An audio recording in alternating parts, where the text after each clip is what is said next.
नमस्कार, मैं अंजना और आप देख रहे हैं न्यूज सर्कल। आइए बढ़ते हैं आज की बड़ी खबर की ओर। इजराइल हमास युद्ध में अब तक 60,000 से अधिक फलस्तीनी मारे गए, भयावह मानवीय संकट, विशेषज्ञों ने दी अकाल की चेतावनी। इजराइल और हमास के बीच 21 महीने से भारी युद्ध में 60,000 से अधिक फलस्तीनी मारे जा चुके हैं।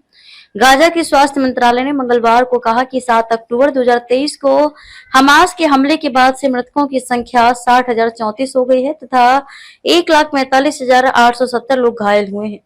उसने ये नहीं बताया कि इन मृतकों में कितने आम नागरिक या आतंकवादी हैं। इजराइल और हमास के बीच 21 महीने से जारी युद्ध में 60,000 से अधिक फलस्तीनी मारे जा चुके हैं। गाजा के स्वास्थ्य मंत्रालय ने मंगलवार को कहा कि 7 अक्टूबर 2023 को हमास के हमले के बाद से मृतकों की संख्या 60,034 हो गई है तथा 1,45,870 लोग घायल हुए हैं। उसने ये नहीं बताया कि इन मृतकों में कितने आम नागरिक या आतंकवादी हैं। मंत्रालय ने बताया कि मृतकों में करीब आधी संख्या महिलाओं और बच्चों की है।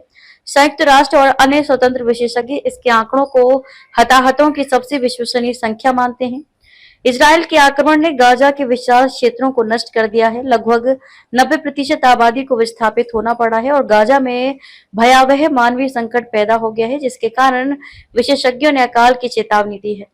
इसी बीच खाद्य संकटों से जुड़े अंतर्राष्ट्रीय प्राधिकरण ने कहा कि इस समय गाजा पट्टी में भुखमरी की सबसे खराब स्थिति उत्पन्न हो रही है और यदि तत्काल कार्रवाई नहीं की गई तो इससे बड़ी संख्या में लोगों की जान गंवाने की आशंका है।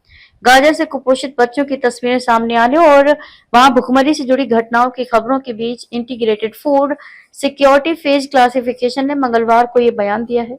उन्होंने कहा कि ये चेतावनी एक खतरे की घंटी है। इजराइल ने हाल के दिनों में गाजा में खाद्यान्न की आपूर्ति बढ़ाने के लिए कई नए कदमों की घोषणा की है। हालांकि सहायता समूहों का कहना है कि इन उपायों का तत्काल कोई खास असर नहीं हुआ है। गाजा में सुरक्षा व्यवस्था चरमरा गई है। भूखे फलस्तीनियों तक सुरक्षित रूप से भोजन पहुंचाना लगभग असंभव हो गया है।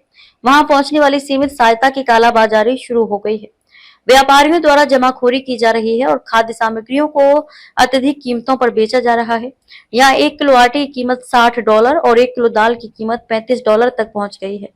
ये उस इलाके के ज्यादातर निवासियों की पहुंच से बाहर है, जिसके बारे में विशेषज्ञों का कहना है कि वहां अकाल का खतरा मंडरा रहा है। अंतर्राष्ट्रीय दबाव के कारण इस सप्ताह के अंत में इजराइल द्वारा अधिक सहायता पहुंचाने के निर्णय से कीमतों में कुछ कमी आई है, लेकिन जमीनी स्तर पर इसका प्रभाव दिखाई नहीं दे रहा है। अब तक के लिए बस इतना ही। फिर मिलते हैं एक ऐसी ही बड़ी खबर के साथ। तब तक के लिए नमस्कार और देखते रहिए न्यूज सर्कल। अगर आपको वीडियो पसंद आई हो तो लाइक करें व शेयर करें। ऐसे लेटेस्ट अपडेट पाने के लिए बेल आइकन प्रेस करना ना भूलें। अगर आप हमें फेसबुक या फिर इंस्टा के माध्यम से देख रहे हैं तो हमारे पेज को फॉलो जरूर करें। धन्यवाद।